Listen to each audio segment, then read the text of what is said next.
va a ser transmitido vía streaming también por las redes sociales, así que también si tienen algún interesado que quiera preguntar o que quiera opinar, comentar, etcétera, también lo puede hacer. ¿Ya? Eso. Gracias, Natalia. Bueno, estamos aquí esta tarde junto a Carmen Funchat, destacada coreógrafa, bailarina, investigadora, ¿no? Con una larga trayectoria, una increíble experiencia nacional e internacional, a la cual tenemos esta tarde aquí para interrogarla, digamos, ¿no? Para que entremos un poco en su manera de hacer, entremos en su manera de pensar, en su manera de cómo ella observa y la danza, ¿no? Y las prácticas, ¿no? Así que nada más que decir, la dejamos a ella que se presente o que diga lo que quiera decir, y aquí te vamos a acompañar entre todos haciendo preguntas en directo o haciendo preguntas vía online por el sistema que nos acompaña también, ¿vale? Te dejo el micrófono para que nos hables sobre tu trabajo, Carmen. Hola. Hola. Yo creo que es mejor que ustedes me pregunten, que yo empezara a decir, había una vez una ovejita de 2 años y medio en el Teatro Municipal de Santiago que se llamaba Carmen Bellac. ¿Te fijas? Empezar a contar la historia desde entonces. La primera vez que subí al escenario tenía 2 años y medio. Y fue en el Municipal de Santiago, y Yerka Luxic, que era la maestra. Y ahí comencé entonces la vida en la danza y en el espectáculo. Luego, como a los 12 años más o menos, Ernst Uthoff, que fue el creador de la danza moderna en Chile, porque Cauciño, el de los vinos, Cauciño, le dio la plata a la Universidad de Chile para que él instalara el Ballet Nacional Chileno. Y él venía de George, de Essen, de la escuela del de allá de... ¿Dónde está Essen? ¿Cómo digo? En Alemania, sí. Pero que al sur de Alemania, ¿no? Y George había andado por Chile, había dado un espectáculo y había hecho la primera coreografía social y la primera coreografía más importante para quebrar, digamos, la tradición del ballet clásico, que se llama la Mesa Verde. Y en ese momento estaban los nazis en Alemania, y así que tuvieron que arrancarse. Algunos se fueron para Londres, otros para Suiza, y resulta que a Uthoff le encantó Chile. Y entonces hablaron con Cauciño y él se quedó en la Universidad de Chile, en el Instituto de Extensión Musical, para crear el Ballet Nacional Chileno. Y como a los 12 años, como que me vio, él iba a las funciones de la Yerka Luxic, porque Yerka era hija de yugoslavo, nacida en Chile, me parece, lo estoy muy segura, y era del mundo de la danza. En ese tiempo, cuando Yerka y Uthoff empezaron todo esto, habían 30 bailarines en Santiago de Chile, no más. Y la compañía se formó con la compañía de la Mimi Haas, que era otra alemana que estaba haciendo el famoso sistema rítmico, ¿cómo se llama? Talcross, ¿no? Claro. Y tomó a estos bailarines, y ahí estaba Yerka, estaba Manucha Solari, estaba la Lola Bosca, que era su mujer, y ella entregó la compañía y la tomó a ella de profesora en el Ballet Nacional para la escuela de danza, que no eran más de 15 personas en esa época, la escuela de danza. Y fue a ver y encontró que yo tenía talento, y le dijo a mi mamá: sí, la niña debiera ser bailarina, pero tiene que dejar de comer chocolates. Así que dejé de comer chocolate a los 12. La primera vez que comí chocolate y helado fue a los 25 en Estados Unidos. Toda mi vida, de los 12 a los 25 años, en ese estúpido régimen. porque de cierta manera tenían razón, en realidad todavía el pensamiento en esa época era que el bailarín era más bien etéreo y que, bueno, si nosotros hacíamos una elevación era porque teníamos alas y entonces las alas eran un tutú, ¿te fijas? Y, bueno, es mentira en realidad, porque tú tienes elevación por naturaleza, ¿no es verdad? Es el espíritu el que te lleva hacia arriba y que rompe la gravedad. Y así pasó la historia. Entré a la escuela de danza, éramos 6 personas en mi curso y de la cual estoy muy orgullosa de mi curso porque resulta que de ahí salió Gaby Concha, que es una coreógrafa nacional. Después de ahí salió Enrique Bello, que fue uno de los primeros que hizo cine en Chile y video. De ahí salió Sergio Madrid, que también era salió mucho en la televisión, empezó a meterse a teatro y yo, que me fui a los Estados Unidos en los 25 y no volví hasta ahora, ¿no?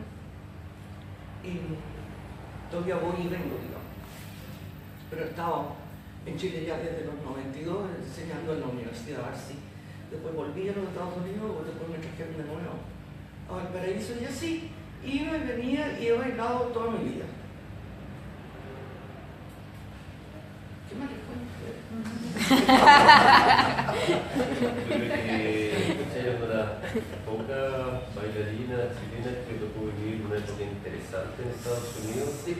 Quizás a conocer un poquito más cómo te tocó vivir a ti, ¿no? Ya. La realidad, y salir de esta realidad chilena muy modernista Ya. y entrar en este contexto neoyorquino, americano, que venía de una transformación importante del lenguaje, de lo que era, lo que significaba la danza hoy en día, digamos, que tiene su origen justamente en esa época. Claro.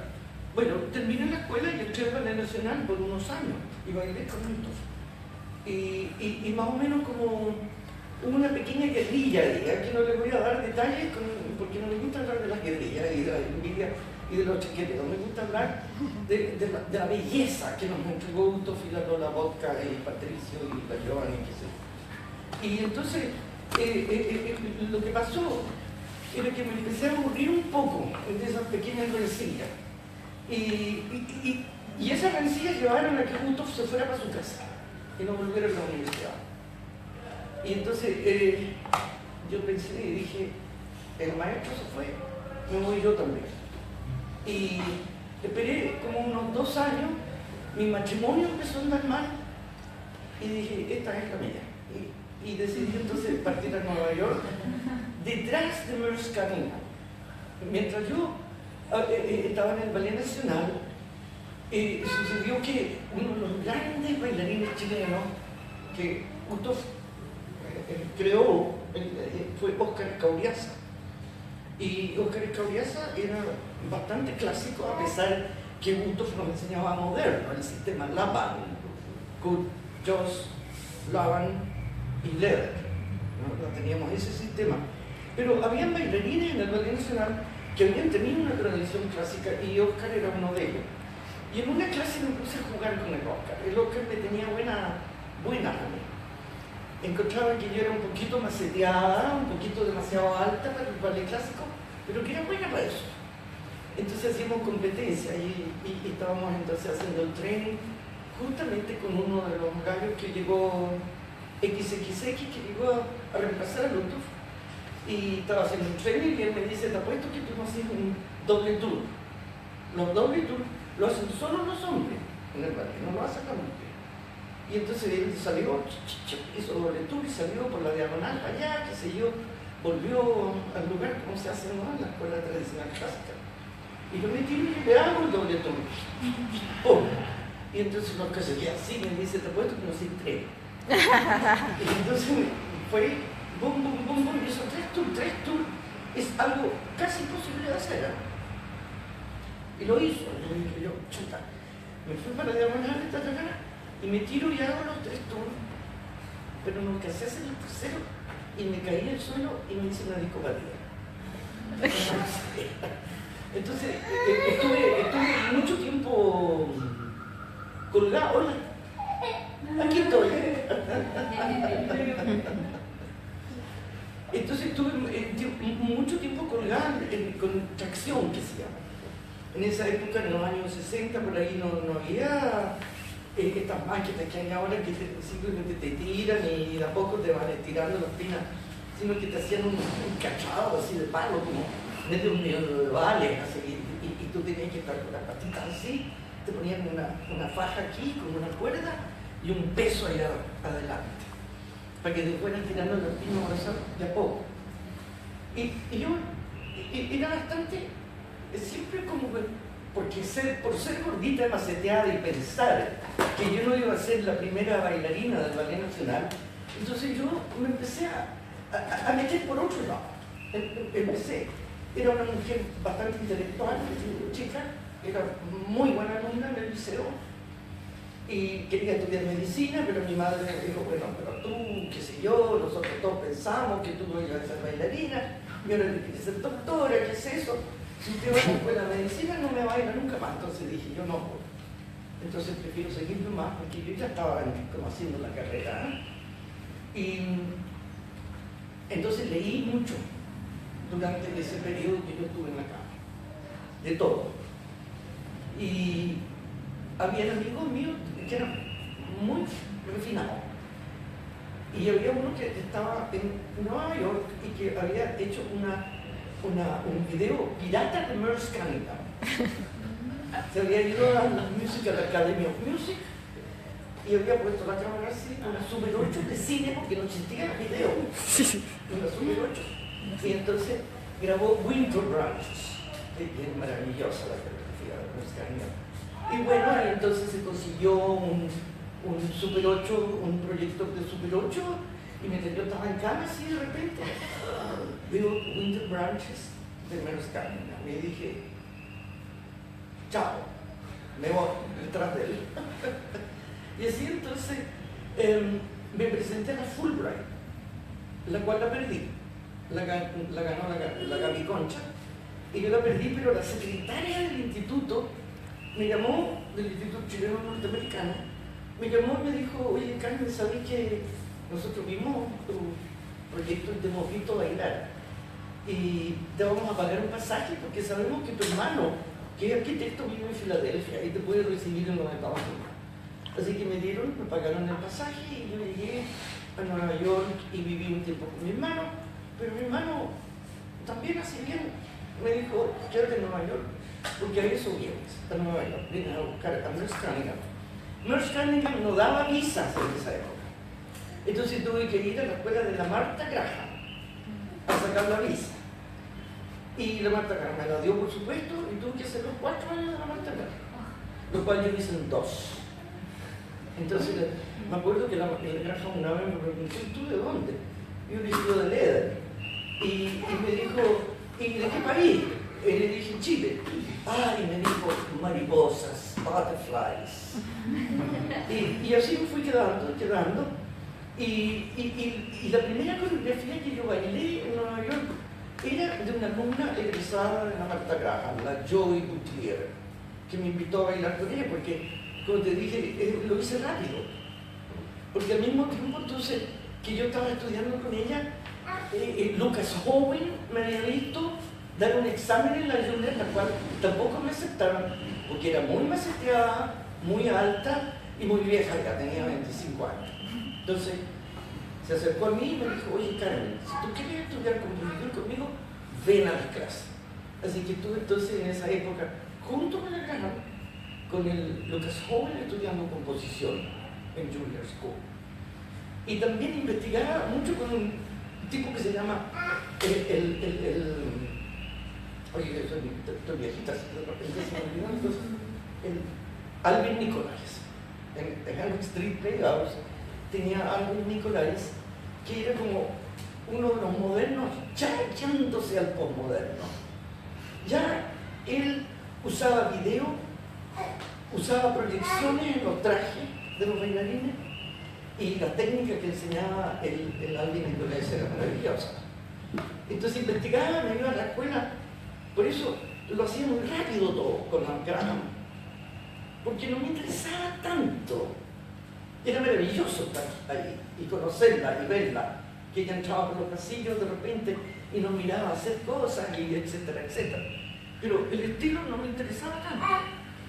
Y me fui entonces a investigar con Lucas Huyn acá en la Juilliard School, me iba con Alvin Nicolais a Henry Street House, y ahí empecé a presentar mis cosas entonces, porque él cedía el teatro a los alumnos. Entonces ya empecé a presentar y le gustó harto.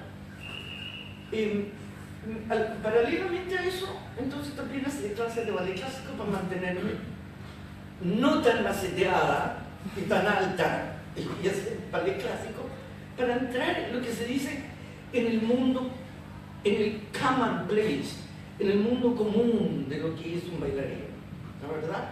Tú te mantienes de cierta manera con el mismo lenguaje para no ser tan distinta, tan diferente. Pero me aburrí pronto. En la escuela de Joffrey Ballet. Estaba haciendo el training con la gente de Joffrey, porque en ese momento el Michael Uthoff, que era hijo de Uthoff, estaba haciendo training con ellos, era bailarín ya del Joffrey Ballet. Y entonces me dijo, ya, come on, ven, y qué sé yo, y yo te meto, y bla, bla, bla, bla. Y estaba otro destacado bailarín que también lo crió en Uthoff y que se había ido a Nueva York y que estaba en el Joffrey Ballet, que se llama Maximiliano Somoza, que desgraciadamente murió trágicamente en Nueva York. Entonces estaba con estos dos compañeros, pero ya el ballet me iba olvidando ya de las cosas del ballet. Sin embargo, ahora vuelvo al ballet. Es muy raro. Como cuando uno da el círculo completo. Ahora estoy volviendo a ver ballet mucho y a practicar ballet, ¿me entiendes? Sola, porque estoy viviendo retirada ya, por allá en el sur. Y entonces tengo ahí mi mesa, que es como una barra, y ahí hago mi ballet maravilloso. Entonces empezaron a recordarse y a bailar ballet cuando ya ha pasado tantos años, ¿no es verdad?, que lo había dejado. Eso era lo más importante. Un día ya estaba cansada y tenía hambre. Y le dije entonces, en esa época de los 60, existía un movimiento que se llama The Flower Power, el poder de la flor, que eran los hippies. Ahora, los hippies no son pobres en los Estados Unidos. Los hippies eran muy ricos. Y mi compañera, la roommate, era una hippie muy rica. Entonces Kitty me dijo un día, bueno, me dice, si estáis tan aburrida, porque yo ya había empezado a hacer otros medios, me había metido como en el mundo del cine un poco, con los hermanos Barrios, que eran chilenos, y que tenían bastante éxito. Entonces, como que me ayudaba a llevar la cámara, y de repente el Jaime me dijo, ya, toma una cámara y dispara. Y en esa época era muy fácil, ahora soy incapaz de hacer un video, por ejemplo. Pero en esa época yo tenía mi Super 8 y podía hacer así. Ella me estaba metiendo por ese lado cuando Kitty me dice, hay una persona que el mundo intelectual de Nueva York y del mundo de la danza piensa que va a ser el genio de la composición y del estilo. Pero era muy joven y no tenía mucha plata en esa época esta niña, y andaba buscando bailarines para poder entonces practicar su lenguaje, porque un coreógrafo necesita los intérpretes para desarrollar su lenguaje. Yo no soy Carmen Besar, yo soy realmente Paula Sacur, Rocío Rivera, Daniela Villanueva, Natalia de Ver, soy los otros. El coreógrafo realmente es captura y se los mete adentro y los explota y los saca después. Habla el lenguaje que ellos inconscientemente no saben que lo tienen. Los intérpretes no saben, uno hace un movimiento, pero yo no me doy cuenta de lo que está mirando el coreógrafo y el maestro. Hay otra cosa profundamente misteriosa en eso. Y de eso yo me daba cuenta ya desde chica, porque como había leído mucha filosofía, me daba cuenta de eso. Y le dije, ya, pues Kitty, llévame. porque ella me dice, te voy a llevar a conversar con ella. Y bueno, yo pensé, dije, me va a llevar y me va a conversar, me voy a tomar una taza de café con ella, qué sé yo, un trago o algo así. Resulta que era una fiesta enorme, enorme, en uno de esos lofts que tenían en esa época. Ellos en el Soho, que se transformaban las fábricas en espacios para presentar y para bailar. Y había, yo creo que unas 300 personas bailando. Era maravilloso, realmente había una energía tremenda. Y en esa yo me entusiasmo y me di cuenta que la Trisha andaba por ahí, que se reía, que esto, que lo otro, porque todo el mundo fumaba y tomaba. Entonces yo me subí a la mesa del comedor y me puse a bailar La Mujer de Rojo de Carmina Burana. Con, creo que de Doors, me parece, o los Rolling Stones, no me acuerdo cuál. Era la prostituta de la taberna. Era la prostituta de la taberna. Y me puse a bailar La Mujer de Rojo. Y todo el mundo se quedó como, wow, ¿me entiendes tú? Porque nadie lo hacía, una cosa así, porque todos estaban como en su propia cosa. Y de repente era una señorita bailando, tenía el pelo como largo en esa época y era muy bonita. Y total, después me fui y seguí bailando con otro y saludé lejos a Trisha, me la presentaron. Ella se reía mucho, me miraba y se reía, así me acuerdo. Y esta fiesta fue el sábado y el domingo Trisha me llamó por teléfono y me dice, oye, yo te vine a bailar ayer, así que quisiera que vinieran al ensayo el lunes. Así que llegué al estudio de la Trisha Brown por esa situación. Y ahí me quedé entonces 7 años bailando con Trisha Brown, que es la creadora del concepto que se llama release. Ella inventó el release. Así que fue maravilloso. Bueno, entonces Trisha me empezó a presentar a sus amigos, porque eran como medio pobretones en esa época. Como te digo, la Kitty me llegó porque me dijo, esta necesita bailarina y no tiene plata para pagarle a gente tan profesional. Pero como ella vio que yo era estupenda y que me iba a poder pagar muy poco, entonces no. Y así estuve con ella y me fue presentando a sus amigos. Entre sus amigos entonces estaba Deborah y Alex Hay, que era una pareja que son bailarines y ya estaban metidos en la multimedia. Y me dice, muy amiga de Deborah Hay.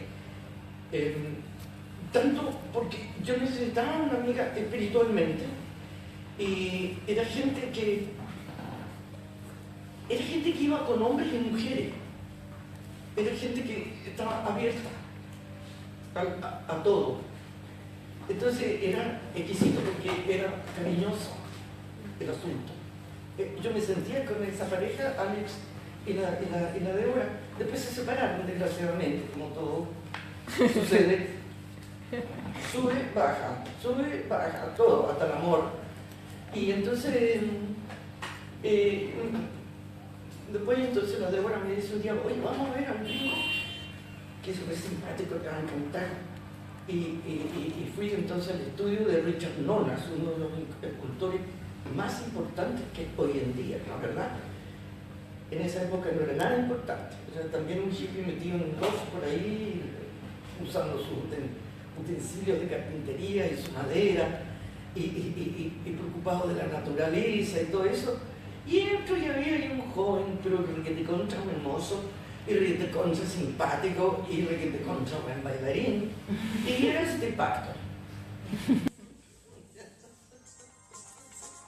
Lo hicimos muy amigo, por supuesto, con el Steve Pacton, y él no estaba en Nueva York, ya Steve Pacton andaba como lejos de Nueva York, iba y venía de Madbrook Farm. Él había hecho entonces una comunidad de artistas en Madbrook Farm con la plata de Robert Rauschenberg, porque fue amante de Robert Rauschenberg por mucho tiempo, por 10 años más o menos. Entonces Rauschenberg compró las tierras y hizo que construyeran entonces varias casitas, como shack, ¿cómo se llama? Cabañitas, varias cabañitas, en que vivían varias personas, y entonces nosotros íbamos a veces a tomar los talleres con Steve allá, que era precioso, era como un dom de cristal así, la escuela de él. entraba el sol, me acuerdo. Impresionante. Y ahí él venía a veces de Nueva York y nos daba los talleres. Y así fui conociendo entonces el contact improvisation. Me lo enseñó él. Y Trisha lo usaba poco. Trisha usa el contact improvisation más bien como lifting. O sea, ¿han oído hablar eso? Eso en el ballet clásico, el elevar a la bailarina y subirla se llama lifting. ¿Ah? Y ella lo usa como el contact, lo usa, que yo también lo hago, al revés del concepto de Pacton. Pacton es improvisación, contact improvisation. Y nosotros usábamos el contacto como lifting, o sea, que yo veía a mis bailarines o la Trisha veía a sus bailarinas que ella vio y fijábamos el contacto, lo cual no se hace. ¿Te fijas? Esa es la diferencia entre Trisha Brown y Pacton. El Pacton es libre, lo deja fluir y suceda lo que suceda. Trisha para las cosas y las fija. Y esa es la gran diferencia entre ellos dos. Son iguales, tienen el mismo concepto, vienen de la Jackson, de distintas escuelas, bueno, más o menos, porque el norte de Estados Unidos, el Pacton viene de la escuela, se me olvidó, Connecticut, la escuela, perdón, se me están olvidando las cosas, la universidad que hay en el, no puedo recordar, bueno, pero son en caso en el norte de Nueva York, y son del este, ¿me cachai? Entonces son distintas a los del otro lado, los del West. En el West están otros conceptuales y otros postmodernos, como la Anne Alfred, que era extraordinaria, y la Simone Forti, que es más extraordinaria todavía. Y ellos son similares. Pacton y Trisha son iguales, son como mellizos y eran hermanos, y se peleaban, y se amaban, y se tiraban, y había tensión. Pero crecieron juntos y hasta ahora, hasta que la Trisha se tuvo que retirar ahora. Le está pasando lo mismo, me está pasando a mí, le pasó ya a ella. Y que se le olvidan las cosas, ¿no? Y yo siempre los veo como mellizos a ellos dos. Y entonces, por el otro lado, está la Simone Forti, la Deborah Hay, al separarse de Alex Hay, siguen creando este modo de ser, que viene entonces de California y es influido por la Anne Alfred. Y ella entonces me metió en mí la idea, después de aprender el release y de aprender la técnica Brown y de saber el contacto, empecé a mirar. Si yo, eso es re curioso como coreógrafa, me gusta meterme aquí, meterme allá, meter el cine, tanto así que se me clasificó un poco como multimedia. Y con todo, que me dieron los dos grants con los cuales yo viví por 38 o 40 años en Nueva York. Yo tuve 2 Washington Endowments of the Arts, lo cual es muy raro porque generalmente se le da una vez en la vida al artista. Sin embargo, por una cosa extrañísima, yo me la gané 2 veces. Y yo creo que la segunda vez fue porque era latinoamericana. Entonces, como que ya los americanos estaban tratando de a los latinos, entonces parece que me la dieron por eso, para que yo picara, y para que me quedara más tiempo también, ¿no? Entonces viví con eso, ¿no? Además, entonces, uno de mis amantes tenía mucha plata. Así que pude vivir bien y experimentar y tener mi propio teatro y empezar a hacer mi propia coreografía. ¿Y cómo empecé a hacer la coreografía? Algo muy extraño. Yo era de contra buena alumna en composición en la escuela de danza de Chile. Fui ayudante Patricio desde el 3er año que yo estuve. Tanto así que él me llevó incluso a hacer la clase a la escuela de teatro de la Chile. Porque me las daba a mí. Patricio le gustaba hacer, ya que lo hagas más. Y yo lo hice. Entonces era buena profesora yo. Por eso, porque tuve la oportunidad de enseñar. Desde el 3er año de la escuela que fui ayudando. Así que iba bien preparada para allá. Y habiendo estudiado con Lucas Owens 2 o 3 semestres, y habiendo metido en Alvin Nicolás, y más o menos la manejaba bien. pero me faltaba la práctica de la coreografía, lo cual es la pedagogía. Un coreógrafo no puede ser coreógrafo si le enseña danza a la otra persona, porque la pedagogía tiene análisis. Tú cuando enseñas ahí, ves el cuerpo y lo vas corrigiendo. Que ahora yo tengo dudas. Ahora, por ejemplo, cuando yo enseño danza no corrijo, porque he cambiado. Todos estos procesos van cambiando durante mi vida. Por ejemplo, ahora yo pienso que es ser intruso, decirle a una persona, oh, fíjate que no es así, es así. No. Y yo ahora dejo que la gente, si quiere ser un te llama así, me encanta. O si quieren tener una primera posición así, no les digo nada. Les digo un poco como, oye niñita, es como así mejor. Entonces, les encanta. Entonces hay chiquillas, chicas que hacen así y así. Y de eso nacen las coreografías. Te diga, hay coreografía mía en que yo camino así, tal cual, la niñita no la había cachado. Y me lo dio ella como pauta. El error en el intérprete es la esencia del coreógrafo.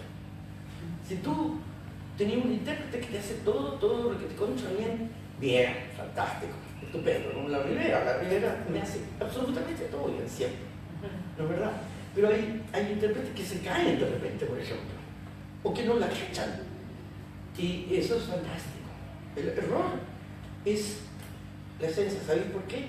Porque quiere decir que hay otra manera de pensar y de moverse. Si yo te digo así, ya, es maravilloso que los coreógrafos, los intérpretes me hagan así. Pero si hay otro que todavía no la cacha y hace así, es fantástico. Y es natural. Por alguna razón, el cuerpo del otro lo ha hecho de esa manera. Y es un lenguaje. Entonces, a pesar que ahora ya de frentón no les corrijo ni impongo ni los torsos, porque hubo una época en que era como que yo forzaba las cosas, ¿no verdad? Y hazlo, y ensáyalo, hasta que te salga, pasé por un periodo así también yo, pero ahora ya no pienso así.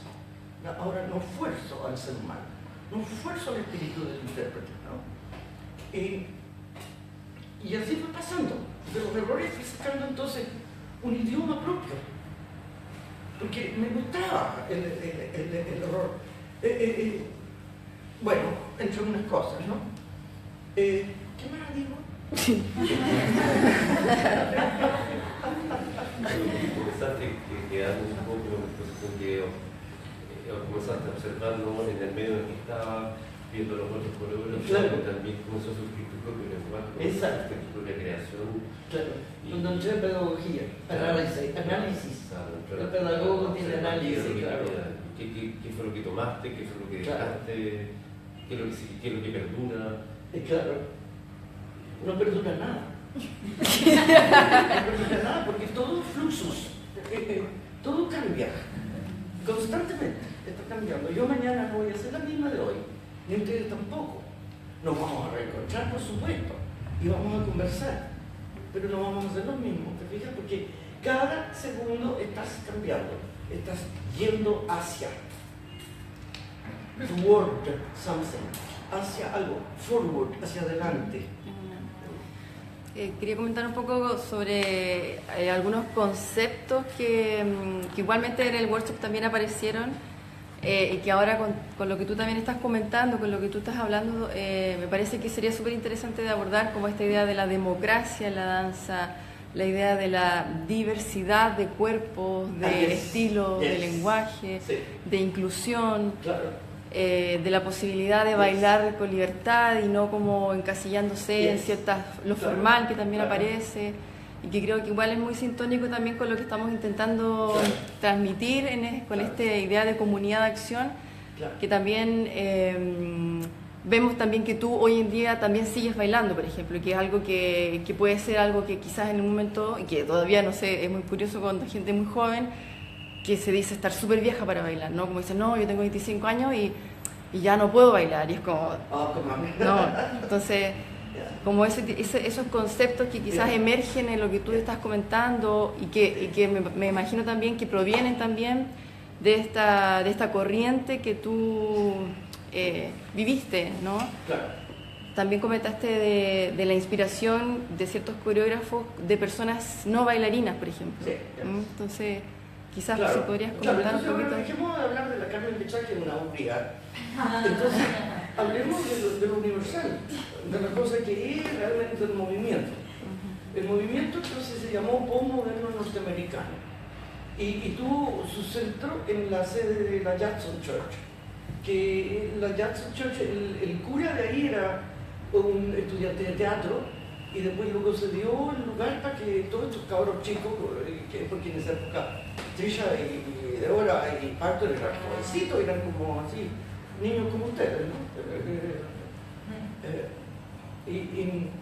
Y se llamó el postmoderno norteamericano. Una de las cosas que sucedió y que no fue a propósito, fue por casualidad, porque estos cabros venían de maestros como Merce Cunningham, ¿no? ¿Verdad? Y venían, la educación de la Trisha fue formidable allá en Washington State y qué sé yo.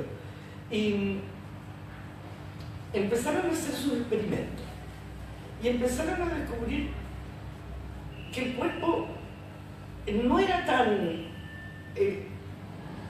lo que ellos decían, que los maestros decían o que la tradición decía. Y empezaron a quebrarla. Y en ese concepto entonces sucedió el contact improvisation. El pacto vino y dijo, este es mi concepto y vamos a hacerlo y lo vamos a hacer. La democracia empieza con el contact improvisation, porque ahí se revienta el diamante. Todo el mundo puede bailar. Fíjate, de repente no había necesidad ni de ser ni flaco, ni gordo, ni alto, ni bajo, ni ancho, ni angosto. Había que tener simplemente alma, había que tener dinámica, había que tener amor, lo que yo llamaba lo que yo hoy día en el taller hablé de las atracciones. Teníamos que atraernos unos a otros. Acuérdense que estábamos viviendo de flower power, que estaba basado en love, en la palabra love. Así que nosotros lo vivíamos auténticamente. Ahora todo el mundo habla de love o de flower power. No, era una cosa muy seria. El hippismo fue muy serio en los Estados Unidos. ¿Ah? Tanto sí que Nixon se asustó por el hippismo y sucedió todo lo que sucedió después, luego, ¿no? Se metió en Sudamérica para que todos los hippies que estaban bailando aquí, y lo cerró, ¿no? Lo cerró en el mundo entero, ¿no? Sucedió el golpe acá y allá nos costó mucho ya institucionalizarnos, porque esa cuestión era subirse uno encima del otro y desearla, pero era muy serio. Una de las cosas que la gente dice, bueno, ya ir a jugar, sí, es verdad. El postmoderno norteamericano se basa en el juego, es lúdico. Te fijas tú, las ideas vienen porque te conviertes en un niño chico, vuelves a ser puro, no preconcebido. Entonces lanzas las cosas, te fijas, lanzábamos las cosas, nos volvíamos locos, te fijas, hubieron cosas increíbles que sucedían, la gente se empezó a colgar del techo, empezamos a caminar en las paredes, por ejemplo, y cosas así que ya nunca habían visto una coreografía, un ballet que se hacía como escenario en las paredes o colgarse el techo, ¿no? Empezó entonces a nacer la danza aérea en esa época. Claro, porque en esa época, al no tener poder institucionalizarlo, todavía teníamos que usar galerías y museos y la calle. Empezó a hacerse público. ¿Y qué pasó?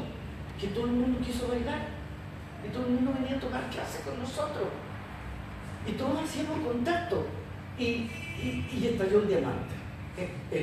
La gente se empezó a sanar cuando de repente venía gente psicológicamente, espiritualmente y hasta físicamente a veces enfermo y se mejoraban haciendo contact o haciendo, digamos, un release o haciendo fluxus, que es re interesante, pero fluxus es menos danza, es más ordenación de objetos que danza. Y sucedió entonces la democracia. Estalló en el mundo entero, ¿no es verdad? ¿Por qué también? Porque el Pacto y la Trilla, la Semonforte y toda esta gente se arrancaron un poco a Europa. Y Trilla fue celebrada primero en Francia. En Francia nos dieron bola. Yo me acuerdo que cuando estábamos en el Festival de Otoño, ahí recién empezaron los críticos realmente a conversar y a hablar de nosotros y empezamos a aparecer. ¿Te fijas? Cosa que cuando ella volvió a los Estados Unidos, ya los americanos también dijeron, te fijas, tú queremos a los sudamericanos, démosles becas. Queremos entonces ahora la Trilla, porque es celebrada en Europa y nosotros también tenemos que celebrar. Entonces le empezaron a dar plata y Trilla poco a poco pudo pagarnos bien por primera vez, porque antes lo hacíamos por cambio de papas cocidas, una vez así.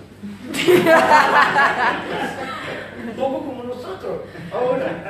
Es bien divertido porque ese proceso se refleja todo el tiempo. Es como la vida. Es como la vida. Ellos llegaron a ser, porque están en un país tan grande y en la culmine, y hay críticas, y hay plata, y hay esto, y hay lo otro. La cosa se estableció. Pero la idea es igual que la que estamos pasando nosotros ahora. ¿Te fijas? Prefiero venir a ensayar, tú prefieres comprarte el suelo de tu estudio antes de que comer. Estamos haciendo lo mismo. Hoy en día, el proceso de la danza, de la libertad en la danza y del éxtasis en la danza, que es lo que el gol que tiene la danza, éxtasis. Está sucediendo igual como lo hicimos nosotros antes. Y lo importante que tiene esa democracia es que demostramos que se puede hacer. Se puede comer puras papas cocidas y hacer una mesa maravillosa en el Whitney Museum, por ejemplo. ¿Qué preferís tú? ¿Comer fino y refinado o que te den un espacio en el Whitney Museum para que tú vayas a la muralla? Imagínate. ¿Te fijas? Como se empezó a determinar el espíritu, el amor, love, el hipismo fino, no hediondo, ni sucio, ni una droga, sino el hipismo que hace movimientos. Era extraordinario, cambió el mundo, te lo digo. De repente los americanos se miraron al espejo y dijeron, no me gusta lo que estoy viendo. Estaba la guerra de Vietnam, habían matado a Martin Luther King, mataron a los Kennedy y estaban oprimidos y no les gustó lo que vieron. Entonces empezaron a rebelarse, empezaron a ser radicales, empezaron a ser demócratas, estaban contra la cosa, contra la opresión. Y de ahí nació realmente el gran movimiento conceptual del postmoderno norteamericano, que también tiene mucha multimedia, porque se empezaron a meter, ya Cunningham, que es moderno, no postmoderno, ya él había empezado a trabajar con Robert Rauschenberg y con John Cage. Entonces, ¿qué es lo que pasó? Que los cabros jóvenes, los alumnos de ellos, entonces sí empezaron a usar las otras artes, seriamente. ¿Voy por camino? Perfecto. Sí. Porque me paso de un lado a otro porque lo estoy viendo. Pero en el momento que estoy hablando contigo, lo estoy viendo. ¿Qué otra cosa te llamó la atención que dije en el taller? Esa es la democracia, del gran diamante que estalla, por una rebelión contra la opresión del ser humano. Sí, como la inclusión de todos los cuerpos también. Bueno, claro. Entonces, ¿qué pasó? Que al hacer cosas como donde tú tener que caminar por la muralla, tener que cambiarse, qué sé yo, el espacio, de repente el cielo era el escenario, y nosotros teníamos que mirar así las coreografías de algunas personas que estaban experimentando. Y yo hice cosas así que la gente miraba de arriba y me miraba allá abajo. Cambiaron, el cubo cambió, ¿no es verdad? Entonces era ¿qué fue la pregunta que se me va?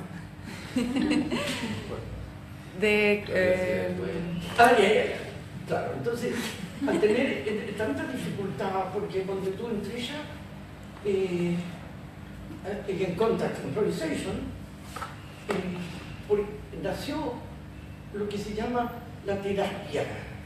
Nos mandaban, por ejemplo, yo tuve que tomar clases con Elaine Summers para no matarme cuando bailaba la orquesta, porque eran cosas que tú tenías que estar en el aire como así, ¿me entendí? Tú, por ejemplo, y aguantarte 3 segundos, porque es casi imposible, y después no caer, la verdad, y que después inspiró a los Gumachona, esas cosas, esos golpes que hacía, esos volcamientos que hacía Trisha. Después lo tomaron los Gumachona en Francia, cuando ellos estuvieron en Francia enseñando. Y empiezan a hacer entonces la danza de terapia, seriamente. Antes existía la danza de terapia y estudiaban la Gestalt, que es una especie de psicología que tiene que ver con arte. La Gestalt es la escuela alemana de arte y estaba en la Fordham University. Y esta gente empieza a tomar entonces maneras de caerse y empiezan a surgir una serie de viejitos que habían quedado olvidados en la historia, como Pilates, ¿verdad?, que fue un bailarín extraordinario que se enfermó. Y entonces inventó una serie de poleas y máquinas para poder sanar y para poder seguir adelante, y lo agarraban también los otros enfermos. Estaba Alexander, la técnica Alexander empezó se descubrieron, chuta, había un gallo que enseña esta cosa que justamente es lo que necesitamos. ¿Te fijas? Porque una cosa es cuando te pide el coreógrafo, bueno, hazlo sin esfuerzo y hazlo con lógica. Pero otra cosa es cuando te lo enseña un profesor, Alexander, que te lo enseña realmente y biológicamente. Entonces empezaron a aparecer todas estas técnicas de la terapia. Por eso se vincula mucho el postmoderno norteamericano con la danza de terapia. Entonces, es por eso... ¿Te respondí? Sí. O sea, no era una pregunta, era más bien como un comentario, claro, sobre también tus inspiraciones y la manera que tienes de trabajar, que eso se ve también cuando que estás creando, cuando estás en el seminario, las palabras que usas, también es parte del material que uno puede como sublevar de que está ahí, ¿no? Como que es parte también de los principios de la danza contemporánea, ¿no? Claro, llegué a esto de que la danza postmoderna fue responsable de que estos viejitos surgieran y se empezaran entonces a estudiar todas estas artes. ¿Tú me podías decir más o menos lo que... ¿Cuál fue la pregunta y la respuesta mía? ¿Por qué llegué a eso? ¿A la terapia? Sí, porque se empezaban a sanar los cuerpos desde la exigencia física. Sí, es. Desde la democracia, ¿Qué es lo que pasó ahí en ese taller, en el taller de... ¿Por qué hiciste esa pregunta también? Sí, era un vínculo entre la abertura de la danza técnica que está, digamos, hecha para cierto tipo de cuerpo. También esta abertura democrática, ¿no?, en donde aparece una danza que no es para un tipo de cuerpo, sino que para todo, ¿no?, para todo tipo de edad, para todo tipo de dimensiones, ¿no? Y desde ahí desembocaste también en la dificultad de que cuando tú no eres bailarín entrenado, te entusiasma porque es tan fuerte la inspiración y el espíritu de la danza postmoderna, y era tan rico hacerla, que la gente se entusiasmaba y podían... Injury, no podrían herirse cuando hacían esas cosas. ¿Qué otra cosa me preguntaste, además de eso? Perdona, ¿qué iba? No, que en ese momento confluyeron esas dos como áreas, que estaban como separadas y ahora está como todo como mucho más homogéneo. Entran nuevos cuerpos, se remueven, se articulan, ¿no?, ese concepto de la danza. También se habla de danza técnica a lo que es la sanación, claro, porque también otros cuerpos pueden entrar, claro, en este tipo de movimiento. Claro. Y ahí se va armando toda esta abertura y esta inclusión de alguna manera que también conlleva de manera inconsciente, ¿no?, este movimiento. Exactamente, de manera inconsciente. Eso es lo importante, lo que tú dijiste, que es de manera inconsciente, como tú llegáis a sanarte. Tanto sí que la Twyla Tharp, que no tiene nada que ver, porque ella es postmoderna norteamericana, sí, pero ella es jazzista, es ballet clásico, moderno y posmoderno. La Twyla Tharp la conocen. Ustedes tienen que saber un poco de historia de la danza. La Twyla Tharp era una extraordinaria coreógrafa norteamericana que fue la directora del New York City Ballet, después, ya más de vieja. Y ella lo decía, me acuerdo que en una conferencia, porque yo sospechaba y todos sospechábamos, y como ella era la gran Twyla Tharp, todos como le decíamos amén. Y entonces ella un día nos dijo, la danza cura, la danza es importante porque sana el alma, sana el espíritu, incluso sana biológicamente, como les dije. Y entonces por eso empezó a caer en la cosa. Pero tú me preguntaste otra cosa además, entonces. No, también me llamaba la atención el hecho también que tú hoy en día también te sigas desempeñando como intérprete, como maestra, y que es algo que, como te comentaba también antes, ¿no? Como hay muchas personas que se autodefinen o como cierran su posibilidad de seguir bailando muy jóvenes. Y que es algo que también, bueno, tuve la oportunidad de ir a Nueva York también, a hacer una pequeña pasantía, y me di cuenta que había muchas personas adultas que aún bailan, y que era como uno tomaba una clase con una persona de avanzada edad y te invitaba a su performance, que era el viernes, el sábado, vayan a verme porque voy a bailar. Era como increíble, así me parecía increíble. Claro. Y al mismo tiempo también fue una jam y había muchas personas adultas, adultos mayores incluso, y bailando contact, y eso fue muy revelador, en verdad. Fue como una invitación a seguir, ¿no? Como, exacto. Como que esto no acaba, no es como algo que al desligarse de la técnica o de la forma o de la exigencia tan formal de alguna manera, creo que el cuerpo se abre, se expande, imita, generalmente imita. Y se relaciona distinto en la sociedad también. Cambió eso. Increíble, porque fue verdad.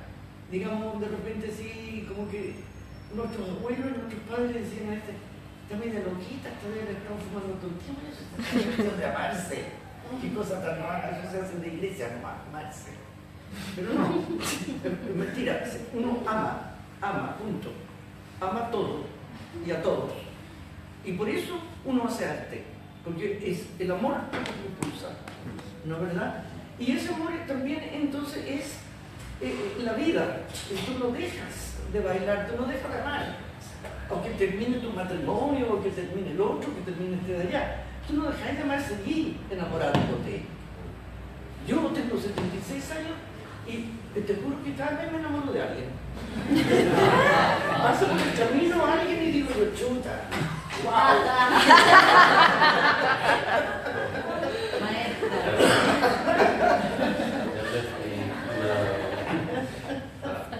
¿Por qué volver? ¿Por qué volver a Chile?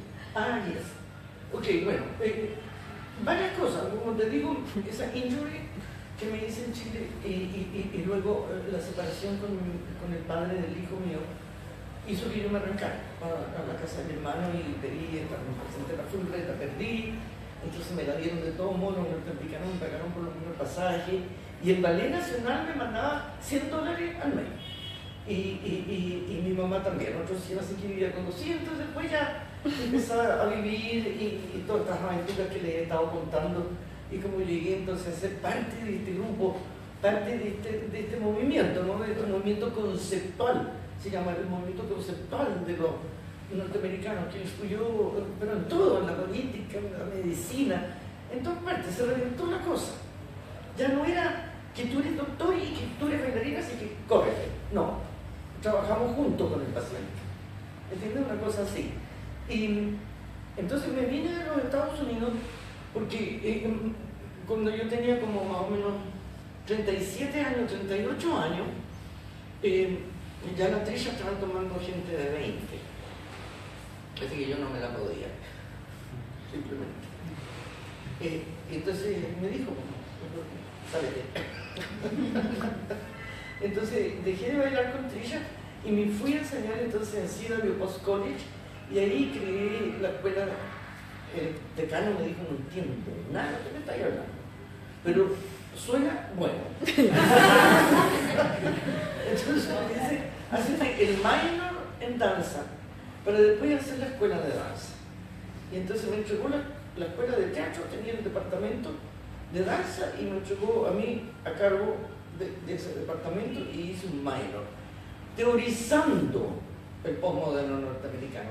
Tuve que teorizar a Trisha, mi pobre colega, a la Trisha, a la Takei, que era una japonesa postmoderna, tuve que teorizar al Pacton. Ellos fueron a bailar a la Universidad de Long Island para demostrar que lo que yo estaba diciendo era cierto, porque la gente como que, oye, está loca. Y así que vinieron a bailar allá y se dieron cuenta, entonces ahí fue como la cuna un poco de la teoría y de la escuela moderna, y ahí se dieron cuenta, sí, eso se puede hacer y se puede existir. Y así seguí, después tuve un teatro en Grand Street, en Manhattan, donde yo presenté mi obra. Ahí ya entonces yo era coreógrafa y qué sé yo, y también ellos me iban a ver y se reían a carcajadas de mí porque yo era sentimental, me acuerdo. Y porque ellos son un poco, son muy abstractos, ¿no? Trisha Pacton, todo el postmoderno es muy abstracto, entonces es medio como frío de repente. Y yo era caliente, chilena. Surrealismo sudamericano. Fíjate que les encantaba mi coreografía, la encontraban, pucha, que se reían a carcajadas fuera, yo lo sentía por la... que cuando bajaban y decían, ¿te fijaste cuando puso un cuchillo en la sandía y se reventó la sandía y salió el perfume? ¡Ja, ja, ja! Y se escuchaba la Trisha riendo de ¡ah! Partía yo una sandía para que saliera el perfume en el público, y eran cosas lindas. Iban a verlo, porque ese surrealismo latinoamericano lo tengo adentro, quisiera o no quisiera, lo tenía adentro. Y siguió la vida, siguió la vida. Yo para poder hacer ese teatro, y como tenía ese amante muy rico, lo pude hacer. Pero pasaron los años y se aburrió de mí, porque yo ya estaba más vieja y había cada cosa. Entonces me fue con una y yo dije, chao, me voy para Chile.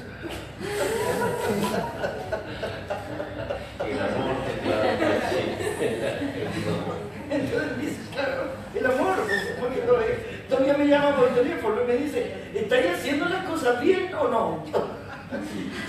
Me llamaba por para preguntarme. Ahora está casado con otra, ya con una cultura fantástica. Y por eso me vine. Me voy para allá de repente. Cuando me caso me voy para allá. Y bueno, ¿cómo sucedió que me trajo a la Universidad Católica de Santiago, la Bajira Raza? Y entonces hice una obra, hice una coreografía. Y ya yo era como bastante metida en la religión, ya como a los 35, 37, 40, ese es un cambio muy importante en ustedes, ¿no? La persona como a los 40 va y de repente pasa para el otro lado, porque es natural que suceda. Y yo era ya, cuando chica, ya era religiosa. Tuve una formación católica formidable. A mí me educaron los franciscanos de los 8 a los 14. Y después, de los 18 a los 22, ponte tú, me educaron los benedictinos, los monjes benedictinos. Entonces yo tenía una formación católica, la cual nunca más apareció cuando llegué a los Estados Unidos. Porque la Iglesia Católica norteamericana es muy distinta a la Iglesia Católica latinoamericana. Entonces, no me hallaba. Qué raro era confesarse en inglés, por ejemplo. ¿No? Si tú podías decir, me acuso que me robé un diamante no sé dónde, pero decirle a un cura norteamericano, like, oh, father, like I stole the diamond, y te llevan para la cárcel, ¿cachai? O sea, no guardan el secreto confesión. No, entonces si uno no ve una mala cuestión, te llevan para la cárcel, nomás tranquilamente el cura llama a los patos. Entonces me fui como alejando. Ahora, uno de esos benedictinos a mí me llevó a leer a Thomas Merton. Como yo les dije, leía mucho y filosofiaba, y qué sé yo. Y leí mucho Thomas Merton. Y Tomás Merton es un monje que se hizo budista. Y que también el escándalo, imagínate, un monje budista, qué raro. Entonces, yo también me lo probé, pues dije yo, si Merton lo hizo, ¿por qué no yo? Y empecé a investigar entonces en el budismo, y me agarró, pero así como me agarró la Trisha Brown, me agarró el Zen budismo. Y resulta que al principio, cuando no teníamos mucha plata, la Trisha, como te digo, no me pagaba muy bien. Después me pagó, sí, pero no, al principio no. Yo tuve que trabajar de empleada doméstica a Robert Rauschenberg, que era uno de los grandes pintores norteamericanos. Y entonces, bueno, ser la empleada doméstica de Robert Rauschenberg significa limpiarle los pinceles, surcir las telas cuando se rompían, preparar los colores, observar cómo él lo pone y cómo dibujaba bien yo también. Entonces fui aprendiendo eso y me fui quedando. Y el mayordomo de Robert Rauschenberg era un japonés que nos enseñaba Zen, tanto a Bob Rauschenberg como a mí, como el John Cage, como el Kamikaze, como todo el mundo. Sachi Takahashi se llama él.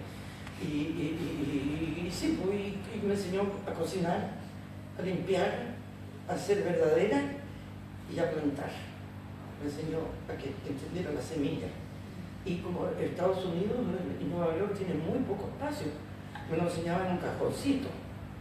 Y dicen que todavía existe, por ejemplo, bueno, de hecho, un rosal que era de este porte que fuimos a plantar en St. Mark Church, una de las cosas cuando St. Mark Church empezó cuando limpiábamos el suelo nosotros. No teníamos empleados, teníamos que limpiar el suelo para poder bailar después ahí. Y plantamos un rosal con Gordon Mata Clark, el hijo de Clark, de Mata. Él era un escultor y en realidad era un multimedia, Mata Clark, era arquitecto y se metía también a la danza, así, no solamente la multimedia, a mezclarse, todos éramos todos, ¿sí? Era una cosa muy rara. Y el rosal creció y dicen que todavía está. De hecho lo vi cuando fui a Estados Unidos, ahora en Nueva York está de este vuelo y lo tienen así metido como en una cajita de fierro para que no lo rompan. Bueno, todas esas cosas eran inducidas por el Sachi Takahashi, este japonés, que nos hacía, oye, era increíble, sacar limoneros en semillas, por ejemplo, de limón, y nos enseñaba a plantar en unas cajitas que fabricábamos así. Y el jardín de Robert Rauschenberg entonces quedaba en el último piso de la casa, en el techo de la casa. Era pero belleza increíble. O sea, crecían flores así raras y especiales que cargábamos a distintas partes del mundo y nos ingeniábamos para hacer invernaderos chiquititos así para que crecieran, etcétera, etcétera, ¿no? ¿Por qué estoy hablando de Sacha? Porque llega hasta el budismo. Al budismo, claro. Entonces, ¿por qué llega el budismo? Con la religiosa. Sí, los 40. Claro, con el cambio que sucedió en los 40. Y en principio te quería comenzar a preguntar cómo fue ese encuentro con Chile, pero luego de... Claro. ¿Qué contexto? Qué raro. Bueno, me vine a Chile porque terminé con mi amante rico. Está con la católica. Luego de ver todo Claro, me pasé. Yes. Claro, por eso era religiosa, claro, porque es la católica. Me trajo a la Universidad Católica de Santiago, entonces dije, bueno, si es la Universidad Católica de Santiago, vamos a hacer una obra religiosa. Y entonces hice con los alumnos, tal cual lo vamos a hacer ahora, viernes y este sábado. A mí me encanta bailar con mis alumnos, con mi gente, porque no hay diferencia. No hay diferencia, yo tengo más expertise porque soy una vieja, pero somos iguales, ¿no es verdad? Y entonces llegué allá a la católica e hice una obra religiosa. Ustedes han oído hablar de una frase que habla Cristo, que dice, soy piedra fundamental de un edificio. Yo soy una piedra fundamental del edificio. Él se declara. Cuando este rabino se declaró hijo de Dios, Dijo, yo soy la piedra fundamental del edificio. Y es cierto, es la piedra fundamental del edificio porque en realidad somos todos nosotros, rabinos y Cristo. ¿Te fijáis? No hay diferencia entre él y nosotros. Quizás ni existió eso, pero existieron los que escribieron aquello. Pero la piedra fundamental es lo importante. Y después dice una cosa muy extraña. Le dice a Pedro, tú eres piedra, porque van a ser la base de mi iglesia. Entonces yo, mejor que nada, hice una coreografía con piedras. Y la música eran piedras. También había otra música, había canto, por ejemplo. Y me acuerdo que entre todos trajimos una piedra enorme, y la pusimos entonces en la mitad de la terraza, que creo que todavía está en la Católica. Si nosotros vamos a ver, creo que todavía hay un jardín donde está la piedra que pusimos. Pero ahí lo puse en la mitad donde pasaba la performance. Y hice entonces toda la estructura coreográfica en base a piedra, porque me pareció que era lo lógico, muy religioso. Bueno, ahí entonces llegó la Astrid Elike, que era la directora de Narcis en esa época. Después de la Malucha Solari entró la Astrid Elike en el año como 90. Y Estamos vuelto de democracia. claro, y habían vuelto ustedes a la democracia. Yo había venido muchas veces a Chile, pero no me quedaba, porque no me quedaba. Imagínate, había hecho la Casa de la Cultura de Ñuñoa con Pachizo, la Joan y Víctor Jara. Entonces cuando no volví nunca más a Chile, pues imagínate, me tiraban para acá para Chile. Si es que se hubiera vuelto, mira, yo llamé por teléfono a Roma, porque a mí me tocó el golpe en Roma, bailando allá en el garaje de la Fiat. Y llamé por teléfono a mi mamá y le dije, mamá, yo pretendía volver a Chile. Yo pretendía volver a Chile. Porque me fui en el 67, pero por ahí por los 70, con la cosa de la Allende, qué sé yo, y esto me empezó a traer la cosa. Y pretendía volver, pero cuando sucedió algo que la llamé y me dice, ni vuelva, por favor, no asome aquí por aquí. Quédese para siempre allá. Y en realidad, la primera vez que volví a Chile fue en el año 77, que hice el primer taller de Contact Improvisation en la Universidad de Chile. Me lo pidió la Gloria de Guizo y la Bárbara Uribe que lo hicieron. Y ahí entonces hice el primer taller. Después lo hice en el 84 con Nelson Avilés, en la vitrina y toda esa gente. Y iba y venía. Pero realmente fue en los 90, por ahí, que yo volví de frentón, porque la Astrid y la Sonia Pérez, que era una cubana muy inteligente también, me dijo, ven a contemporaneizar la escuela de danza del Arce. Y eso me tentó. Claro, lo tenía. Estaba desilusionado un poco del amor por allá, a pesar que yo, tú sabes, siempre enamorado. Entonces, no me importaba tanto y déjalo solo, que va a volver algún día. Y entonces me tentó eso. Me vine a contemporaneizar la Universidad Arce, la escuela de Arce. ¿Cómo lo hice entonces? No me dejaron contemporaneizar la técnica, porque mientras yo estaba por allá, había mucha gente que había ido a estudiar el release. Y eran mucho mejores que yo, porque yo estaba más vieja y eran ellos más jóvenes. Y estaban enseñando el release entonces, y los dejé como profesores a ellos, en vez de enseñarlo yo. Y empecé entonces a enseñarlo en la compañía. Yo dije, el alumno tiene que bailar desde que entra a la escuela de danza. O sea, gordo, flaco, alto, chico. Pisa la escuela de danza, se pone las zapatillas, tiene que bailar. Porque yo encuentro que la persona es desde el momento que piensa lo que quiere. ¿Me entienden lo que digo? Un doctor es un doctor cuando le ponen la inyección a los 4 años a la niñita, o que si yo, se trajinan el ombligo y otras cosas, cuando vuelven a ser doctores. Ese es un doctor desde entonces hasta que se recibe y hasta que es doctor. Las bailarines somos bailarines desde que en la cuna hacemos así distinto a la otra guagua. ¿Me entiendes lo que digo? Tú eres, desde que naces hasta que mueres. Tú tienes que descubrir qué es la cosa.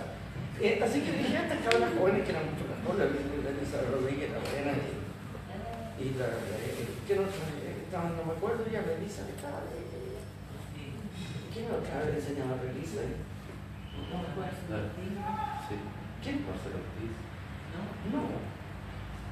No, ella no enseñaba, no había llegado a Chile, pero ella sola, la dejamos de profesora. La Pancha Morán. Claro, la Pancha Morán. Había ido a Estados Unidos ya, incluso yo me acuerdo que en una de mis venidas había ido a ver a la casa de la Paula Tapia los videos de parto que yo traía y los mostraba. Y entonces ella conoció el contacto y se fue para allá a Estados Unidos a estudiarlo, estudió release y estupenda profesora. Imagínate, y una de las cosas que uno sabe es elegir a la gente que tiene que quedarse en la escuela para tener una buena escuela. Tú tienes que saber cuáles son los profesores que convienen y cuál es lo que no conviene. Y ellos convenían, mucho me convenían que estuvieran esas dos ahí enseñando el release, porque yo hablaba de release, pero ya no lo hacía tan. Y entonces me metí a enseñar coreografía. Ahí enseñaba mi técnica en la compañía de la universidad.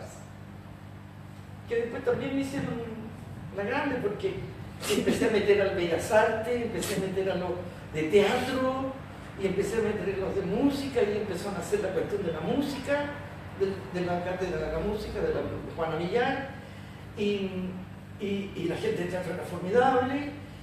Y empezamos entonces a hacer una multimedia y hicimos San Julián el Hospitalario, que algún día debieran verlo ustedes, porque fue la primera coreografía que hice y que hasta el día de hoy las chiquillas que bailaron ahí, la Marcela Pontetur Tamales bailó, la Canales bailó ahí, la Sonia Arauz bailó ahí, claro, todos los profesores, claro, todos los que iban a hacer después, los maestritos. Y bueno, pero también ya empezaron así como a huevearme que significaba esto, que yo pusiera esto acá, que yo pusiera esto allá. Y entonces me aburrí y me fui de vuelta a la Estados Unidos. Terminé 8 años de hacer la escuela del Arci y era estupenda, muy buena en esa época. La escuela de la Universidad Arci era la universidad para estudiar. Estaba el Girolamo en cine, estaba yo en danza, estaba el Alejandro Gutiérrez en teatro, estaba el Gunturraga en pintura, y todos nos mezclábamos, hacíamos todo, pintábamos props, de ahí nació la banda Conmoción en música, de ahí después la Natalia Cuellar con la procesión, de un ejercicio de acumulación, hizo la procesión, o sea, con la idea de que tú eres desde que eres chica. Yo les metía eso en la cabeza, pues entonces salían las cabras, yo tengo una compañía que se llama La Procesión. Yo tengo una compañía que se llama La Conmoción, y tocaban música por todas partes. Se hizo muy famosa la Conmoción, ¿sabes? Y eso pasó, esos 10 años, 12 años duró esa cosa efervescente en el Arci. Y después ya cuando empezaron a decirme, y a decirme, ¿por qué? Entonces yo me fui. De vuelta a los Estados Unidos como 6 años. Y después de esos 6 años, entonces me llamó la Pérez de nuevo. No. Y me dijo que viniera a Valparaíso a hacer que viniera a Chile, que volviera a Chile, me dijo. Estaba allá muy tranquila. En esa época ya estaba más viajita, en la segunda, en la primera venía a Chile yo tenía como 52, 53 años. Y después llegué a cumplir 60 en el Arci. Después volví 6 años para allá, ya era como 64, 66. Cuando me llaman por segunda vez de Chile me dice, vuelve. Y entonces yo dije, yo sí vuelvo, pero vuelvo a Punta Arenas, porque en esa época ya el economista del Arci, desgraciadamente, hizo el error de poner universidades en las provincias. Pero en todas las provincias, en vez de poner en 2 nomás, y ir de a poco. Esas cosas que hacen de repente estrategias tontas, ¿no? Y eso fue la ruina, pues, del Arci. Pusieron aquí, en vez de hacer 2 o 3 nomás. Y entonces pedí Punta Arenas porque sabía que en Punta Arenas había una escuela del Arci, una universidad Arci. Y no me dejaron. La dirección del Arci de Santiago la Pérez me dijo, no, estás loca, yo tengo 64 años, ya tú no podías. Imagínate, frío todo el día y te morías allá, ¿cómo te traigo de vuelta? Entonces no me dejaron ir. Y mandaron a otro cabrón que fue alumno mío en la escuela de teatro, al Robinson San Martín. No sé si ustedes lo conocen. Sí. Al Robinson San Martín, es maravilloso. Claro, ella es de la Conmoción también. Y lo mandaron a él, porque era más joven, imagínate. Pucha, le dije yo, San Martín, llévame. No, me dijo, voy solo. y entonces me dieron Valparaíso. Y ahí conocí a la Daniela Villanueva. La egresé yo. Alcancé a crecer 2 cursos antes que la universidad, 2 generaciones. Y la generación de la Villanueva también es como un curso fenómeno, así como el mío de la Chile. Que la Gaby Concha, yo, el Sergio Madrid, la chica Gutiérrez, la hermana de la Alejandra Gutiérrez, que está en Costa Rica, es coreógrafa. La Elena. Claro, la Elena Gutiérrez. Claro. Este curso también era bastante brillante. El primer curso que egresamos, ¿no es verdad? Y bueno, y el segundo también ahí había gente bastante buena. Y ahí entonces hice también Balmaceda 12-15 de joven, y después también ahí pasó una desgracia que echaron a la Vania Figueroa, y una de las políticas del Balmaceda 12-15 es que el director de la compañía solamente se queda 2 años, y la Vania me dejó 6, entonces se las arreglaron para echarla y me echaron a mí junto también. Después se dieron cuenta que habían echado una historia de la danza, pero ya yo soy así, cuando me voy, y cuando ya el director me dijo, ay, es que no sabíamos, y ahora hay una escultura mía en la muralla, allá en el Balmaceda en Valparaíso. Yo no sabía quién era, me echaron, yo me la acuerdo. ¿Quién era la repechada? Le dije así. Y entonces al caer en Arci y al salir de Balmaceda, dije yo, bueno, yo toda mi vida he querido hacer algo que es danza religiosa. Porque, como te digo, esa cosa paralela de la creación mía junto con la religión estaba así, unida así. Entonces, nunca la pude separar. Siempre había. Tanto que Bob Rauschenberg se reía carcajadas y me decía, profesora de catecismo, ¿me podrían hacer el rojo? ¿Me entiendes? Y bromeábamos. Y lo fui tomando cada vez más en serio, cada vez más en serio, cada vez más en serio. Y dije, voy a hacer danza religiosa, por fin. Y cuando yo estudié Bharatanatyam por 7 años, estudié danza hindú, el Bharatanatyam. El Bharatanatyam divide la danza en danza de templo y danza de corte. Y yo dije, he estado 70 años haciendo danza de corte. Ahora que ya me voy a morir, voy a hacer danza de templo.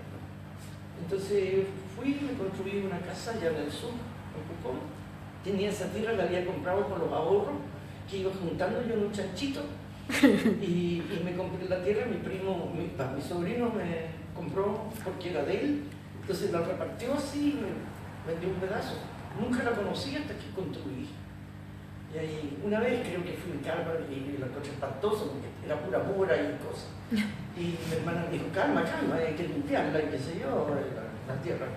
Y después me fui de nuevo y fui a trabajar con el Rocío y el Iván Sánchez. Y me olvidé de la cosa y un día estábamos en Puerto Montt mirando el mar y yo le digo, oye, Carlos, yo tengo una tierra en el sur. ¡Ah! Le dije. Y decidí entonces jubilarme allá, ir a hacer danza religiosa. Así que bienvenido. ¿Qué hay ahí la danza religiosa? Bueno, entonces el fundamento es Dios. Claro, el fundamento es buscar a Dios, encontrarlo en todas las cosas. Como yo te digo, todos somos todos y todo es todo. Resulta que ese es Dios. O sea, esto aquí es Dios. Esto que está pasando. Si tú me preguntaras, esto es. Yo celebraría en el templo este encuentro que hay acá, esta situación, este ardor que sucede cuando estamos interesados uno en lo otro. ¿Entiendes? Entonces voy buscando, porque no es tangible, es invisible. Yo ya había trabajado en el arte, esas cosas, ¿no es verdad?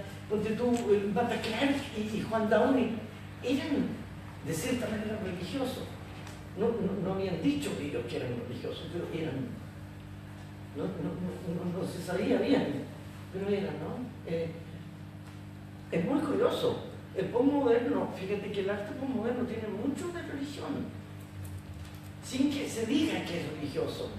Porque une cierta cosa como la realidad de algo invisible. El arte postmoderno se basa mucho en lo invisible. Tú no lo ves, por ejemplo, Mata trabaja los huecos. En vez de trabajar el círculo, él trabaja el hueco. ¿Me entiendes? Tú en vez de trabajar esta cosa de afuera, él trabaja lo de adentro. ¿Comprendes lo que estoy diciendo? En vez de trabajar esto en el arte, a través del cine, la fotografía o de algo, Mata trabajaba esto, lo invisible, porque hay una búsqueda en el ser humano de lo invisible. Hay algo que te mueve, que aunque tú digas, ay, yo soy ateo, yo soy esto, yo soy otro, no creo en nada. Tú estás buscando algo invisible todo el tiempo. De nuevo, el amor es invisible. Tú lo haces tangible en la unión de los seres. Y después luego viene el niño, vienes tú, por el amor de tu padre. Vienes tú, entonces se hace tangible ahí. Pero el famoso Cupido con alas y flechas es invisible, tú no lo ves. De repente el amor te hiere. Te hace. ¿De dónde viene y por qué viene? No sabes por qué. Por ejemplo, a mí me ha pasado que ahora último, es bien raro, ¿eh? Es como que yo siento que hay alguien que no sé quién es, ni cómo es, que me tiene enamorada. Y voy caminando por las calles y me da un éxtasis increíble. Y como que, voy a ir a conversarle, voy a ir a contarle que por fin lo comprendí o la comprendí. Y resulta que no sé quién es. Eso es lo invisible. Ese es el arte. Uno no sabe, pero está ahí atado. En las brisas, por ejemplo, de repente. Bueno, en fin. ¿Está bien? Quería preguntarte, Carmen, tú mencionas, retrocediendo el tiempo, en el año 77 vuelves a Chile por primera vez, ¿cierto? En el 77 sí. Quería saber cuáles fueron tus impresiones, porque igual eran tiempos muy complicados, en la dictadura. Muy complicado. ¿Cuáles fueron tus impresiones personales del Chile que tú viste antes de viajar al extranjero y cuando volviste? Y además, ¿cómo encontraste en el momento actual de ese año 77 la danza que estaba, la técnica misma que estaba en ese momento y lo que tú querías transmitir? Claro, bueno, en el 77 la técnica era media todavía tradicional, era moderna. Y acuérdate que teníamos unas bases modernas formidables, ¿eh? Porque qué sé yo, el Munster y la Jara siguieron trabajando en el Café del Cerro, por ejemplo, y hacían su salsa. Así que estaba vigente la danza por debajo. Y más encima, la protesta, pues, oye. Acuérdate que eso hizo que los jóvenes hicieran cosas maravillosas. Estaba el Centro Cultural Mapocho, acuérdate que refugiaba a todos los artistas que estaban contra la dictadura. Y entonces, los bailarines chilenos son requete contra buenos. Son medio chaqueteros. Y son medio inmundos de repente. Pero son muy buenos bailarines. Sí, muy buenos. Lo tienen en la mano, lo tienen fino, ¿me entendí? Y bueno, así encontré en el 77 y di ese taller de contacto y vi que bajaban por compañía, que no sé si aquí en el sur, no, estaba en Santiago todo el mundo en el Instituto de Extensión Musical, y como un edificio redondo así en la calle Compañía, y bajaron así del 7º piso después que habían hecho el Contact Improvisation taller, y dice la gente, mi mamá, estaba en el 77, claro, estaba viva todavía. Pero una de mis tías, o mi mamá, una de las viejas que fue a mirar así, que después bajó primero porque estaba ya aburrida de mirar tanta cosa. Y entonces me contó que los alumnos bajaron bailando, tomaron el ascensor y se fueron por la calle y decían contact improvisation, y ellos mismos, y con las cosas, y le decían a la gente que pasaba por la calle, y cosas así, y había una euforia, y se volvieron locos. ¿Ah? Eso pasó en el 77. Entonces volví, pero vine a ver a mi mamá por un mes y después me fui para allá. Y cuando volví, habían pasado como 7 años, como te dije, volví como por ahí por los 80 y tanto. Volvía poco en esa época. Y entonces la Bárbara Uribe, que era una de las maestras muy macanúas de allá de la escuela de danza, me dice, oye, te voy a mostrar una sorpresa. Y me lleva al Centro Cultural Mapocho y ahí veo a Luis Aguilé con Luis Eduardo Granera haciendo contact. Oye, era maravilloso, pero los dos, y que bailaban bien. Era precioso, se llevaban, Luis Eduardo era cabrito, con un pelo largo, y Nelson también, así que sí, dio resultado. Fíjate que a mí me pasó una cosa rara, porque en el año 77, cuando yo me alojaba en la casa de... Mira que simpatía la música de John Cage.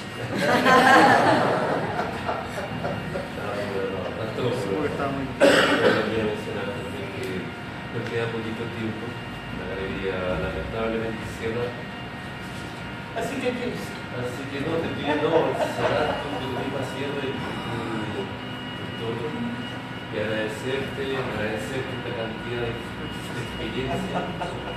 Agradecer a todos los que están aquí y espero que así como lo siento yo, que realmente un privilegio escuchar tu historia a viva voz. Realmente un privilegio y espero que así sea también para todos, porque la Carmen es una mujer extraordinaria, creativa. No, pero a mí, lo que yo te decía a la Nati en la mañana, el privilegio es mío, porque ustedes son jóvenes y que se les haya ocurrido traer a una vieja y a la serie, encuentro que es extraordinario. Que se hayan interesado en lo que yo hago, lo que hice y lo que estoy haciendo. Yo creo que la base de lo que somos hoy en día, lo que queremos construir, es lo que está aquí. Y no existe historia si no hay referente. Y el referente tiene que estar presente siempre. Y si estás aquí, con mayor razón. Y para nosotros, para mí, imagino para todos, es realmente un placer. Ah, qué bueno. A mí también es un placer.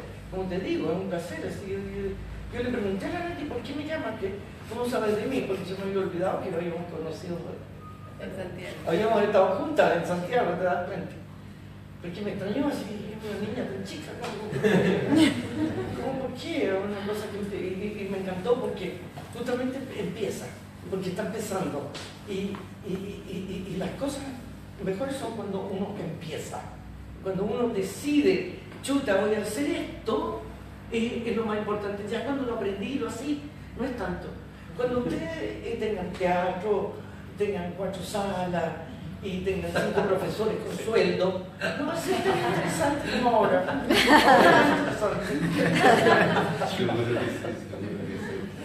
Van a pelear, porque yo te dije que pusiera ya esta y tú vas a decir, no quiero. Así que gracias por escucharme. Muchas gracias. Ojalá que haya sentido de algo.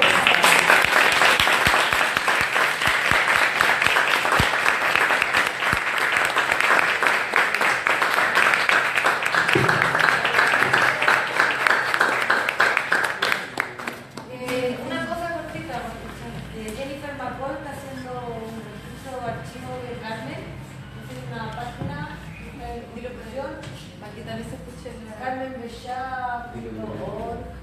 No, me da vergüenza.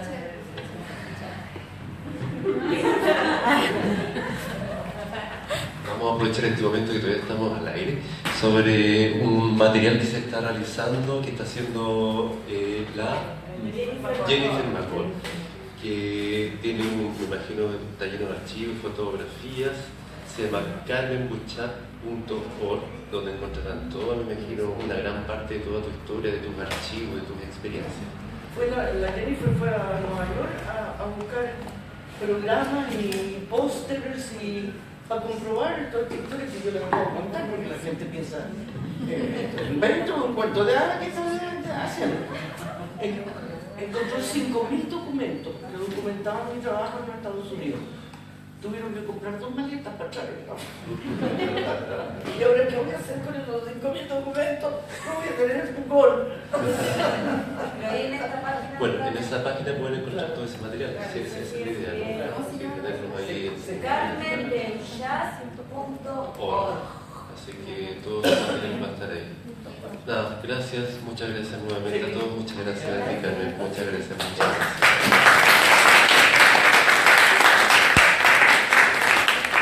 Voy a aprovechar de difundir lo que va a pasar mañana, que hay una apertura de proceso que va a realizar también Carmen, que eso es de 3 a 6 de la tarde aquí en el espacio Revuelo, y que está, bueno, es gratuita. La idea es que puedan venir, tomar las 3 horas, bueno, puede durar un poco menos quizás, pero esa es la invitación. Y también después de eso va a haber otro conversatorio donde va a estar la Juanita, junto con Claudia Vicuña, que es otra invitada que va a estar este fin de semana aquí, que va a ser también una apertura de proceso, que va también a bailar, Carmen también, eso es el viernes y sábado. Así que si están invitados a venir a las muestras, por favor, también son gratuitas, pero lo importante es que puedan reservar sus entradas, porque igual los cupos son limitados, entonces pueden aquí mismo inscribirse y asegurar sus cupos. Lo de viernes y sábado es acá. Viernes y sábado es aquí. Así que inviten a la gente, a los interesados, y el proyecto continúa hasta el 15 de abril con muestras, conversatorios y prácticas abiertas. ¿Ya?